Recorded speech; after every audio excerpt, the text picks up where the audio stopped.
Panginoon, wala pong saysay ang aking buhay kung wala ka. Ikaw ang aking kanlungan, aking kapayapaan, at aking kalakasan.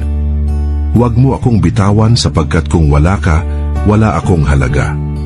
Ikaw ang dahilan kung bakit ako patuloy na humihinga. Ama, sa bawat pagsubok na dumarating, ikaw ang nagbibigay ng lakas at tapang upang ako'y magpatuloy. Sa oras ng aking kahinaan, ikaw ang bumabangon sa akin. Sa oras ng kalungkutan, ikaw ang nagbibigay ng pag-asa. Linisin mo ang aking puso at gawin itong bukal ng pag-ibig, pagpapatawad at kabutihan.